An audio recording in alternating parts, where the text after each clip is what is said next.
Buenas tardes. Hoy abordaremos la literacidad más allá de la mera alfabetización. Nos centramos en el dilema entre la enseñanza estandarizada de habilidades y la necesidad de una profunda conciencia crítica y decolonial. Nos acompañan la licenciada en Español y Filología Isabella Trujillo, defensora del rigor formal, y la licenciada en Lenguas Extranjeras y Sociología María Paula Rosales, defensora de la visión sociocultural e ideológica. Buenas tardes a todos. Para mí es un placer, un honor poder estar aquí. Muchas gracias por la invitación y estoy encantada de defender la base técnica sobre la que se construye el acceso al conocimiento. Muy buenas tardes a todos. Es un gusto poder acompañarlos y el placer es todo mío. Me encantaría poder empezar a complejizar esa base, reconociendo que la alfabetización mayormente es una práctica social incrustada en el poder. Y ahora, entrando un poco en materia, me gustaría empezar diciendo que la alfabetización, en primera instancia, es una habilidad técnica de decodificar y decodificar el alfabeto, mientras que la literacidad, según James Paul Guy, es un conjunto de prácticas discursivas ligadas a contextos, culturas, identidades y relaciones de poder. No solo es saber leer, es saber qué hacer y qué significa ese acto en un contexto social dado.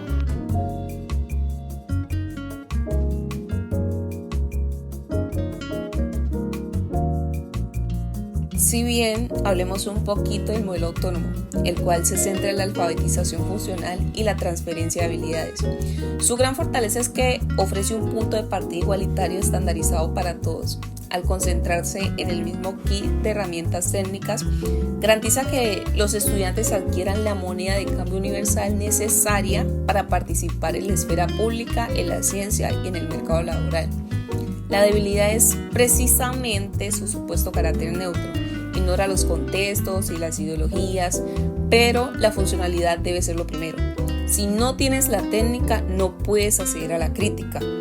Este modelo, criticado por los nuevos estudios de literacidad, sostiene que la escritura y la lectura, una vez adquiridas, son habilidades técnicas que ejercen efectos cognitivos y sociales universales e independientes del contexto.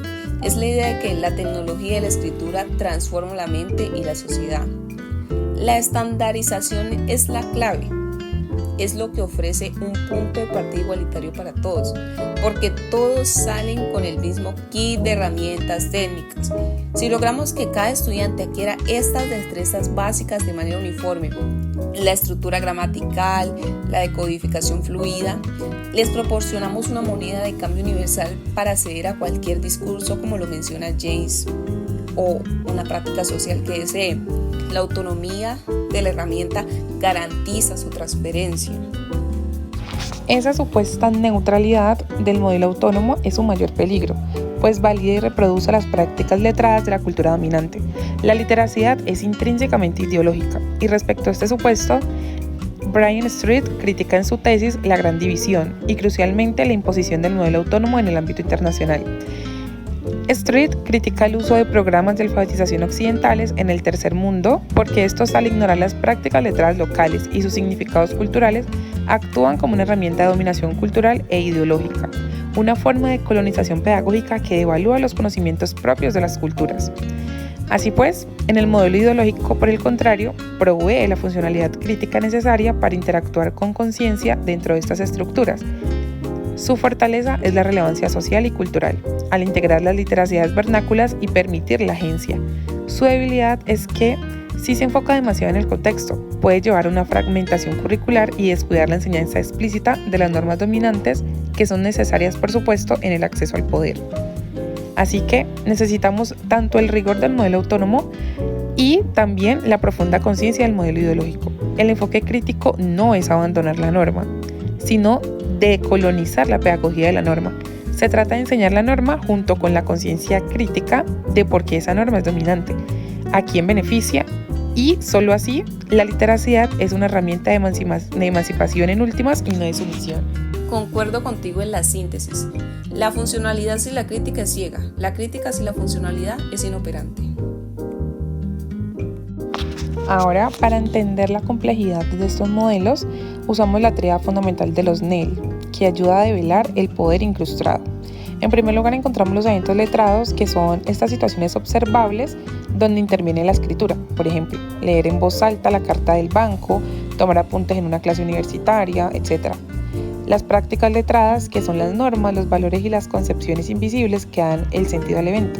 Por ejemplo, la norma de citación APA en la academia, que es una práctica impuesta, la creencia de que un texto impreso y oficial es irrefutable, autoridad del texto, y tenemos por último los dominios letrados, que son las esferas de la vida social. Por ejemplo, el dominio académico occidental versus los dominios letrados de las comunidades indígenas. Estos serían usos de la escritura para la memoria comunitaria o la resistencia. Solo entendiendo esta tríada podemos enseñar la literacidad de forma efectiva, porque exponemos al estudiante a las reglas implícitas de la práctica social en lugar de solo la técnica. La literacidad en el trabajo es distinta a la literacidad del hogar.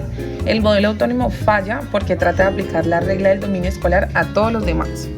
Pero si mi alumna aprende a decodificar un texto complejo en la universidad, haciendo uso del modelo autónomo, ese estudiante tiene la base para leer y criticar cualquier documento que le imponga la sociedad dominante.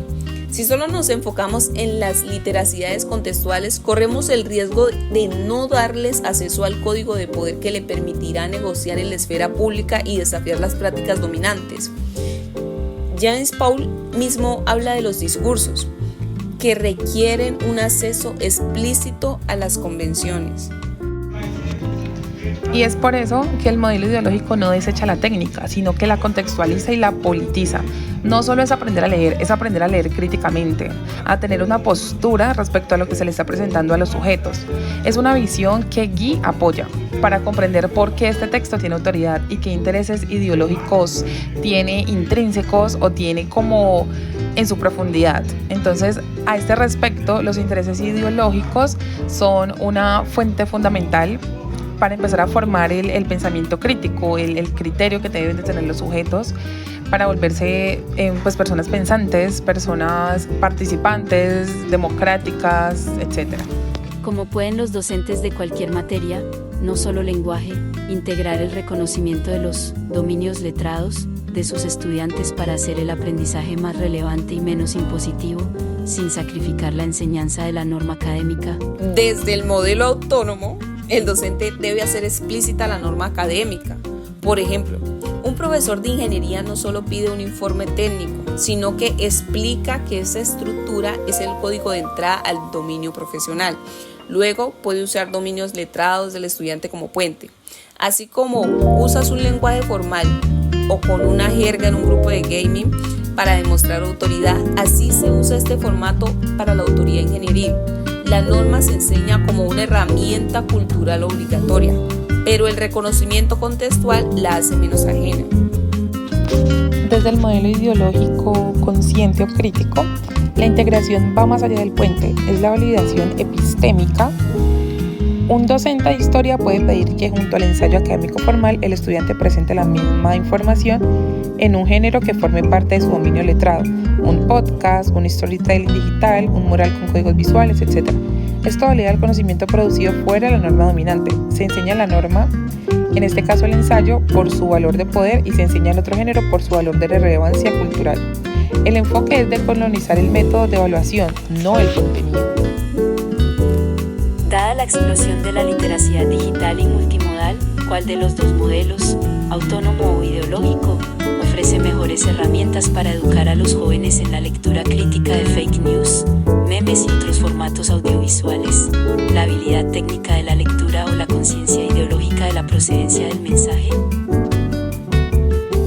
Yo sigo defendiendo la base técnica porque yo entiendo que ambos son necesarios, pero la habilidad técnica es la primera línea de defensa. El modelo autónomo enseña a decodificar el texto y analizar la estructura del mensaje, sea texto o un gráfico, sin la funcionalidad cognitiva de la lectura atenta y el análisis formal. ¿Quién publica? ¿Cuál es el argumento? Etcétera. El estudiante es incapaz de identificar la falla técnica en la información. Defendiendo mi postura respecto a la conciencia ideológica, defiendo que es fundamental. Por ejemplo, las fake news y los memes apelan a identidades. El modelo ideológico enseña a preguntarse a las personas a qué grupo beneficia este mensaje, qué intereses de poder o identidad están validando.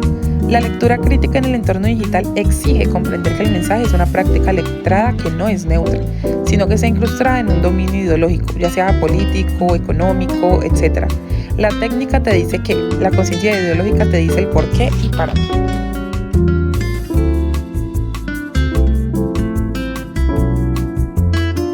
Yo siento que este debate nos lleva a una pedagogía híbrida. El modelo autónomo proporciona la funcionalidad y el rigor necesarios para acceder a las estructuras de poder. La crítica y la conciencia deben construirse sobre esa competencia técnica. Debemos enseñar la norma de forma universal para que nadie quede excluido del debate público. La crítica decolonial y el modelo ideológico son esenciales para entender la complejidad social y las injusticias históricas. Sin embargo, la pedagogía práctica necesita un punto de anclaje. El modelo autónomo, visto como un conjunto de habilidades mínimas y transferibles, sigue siendo la puerta de entrada democratizadora a las esferas de poder dominantes. Fallamos a nuestros estudiantes si no les proporcionamos de manera estandarizada e igualitaria el hardware cognitivo de la lectura y escritura funcional. La crítica debe construirse sobre la competencia técnica, no en su lugar. Bueno, Isabela, realmente yo coincido en la necesidad de la síntesis, pero con una jerarquía invertida.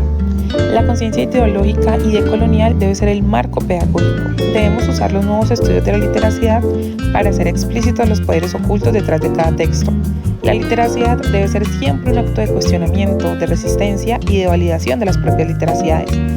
Respecto a la neutralidad, se puede decir que es un mito y la literacidad es un campo de batalla ideológico. El debate ya no debe ser si es autónoma o ideológica, sino cómo decolonizar la enseñanza de la literacidad. Nuestro deber como docentes es hacer explícitas las prácticas letradas dominantes, exponer los dominios de poder que las controlan y convertir el aprendizaje en un acto de conciencia crítica y resistencia cultural, obviamente. Solo reconociendo y validando las epistemologías del sur y las prácticas letradas locales, evitamos la reproducción colonial y garantizamos que la literacidad sea una herramienta de agencia social y no solo de reproducción. Agradecemos a la licenciada Isabella y a la licenciada María Paula por este debate.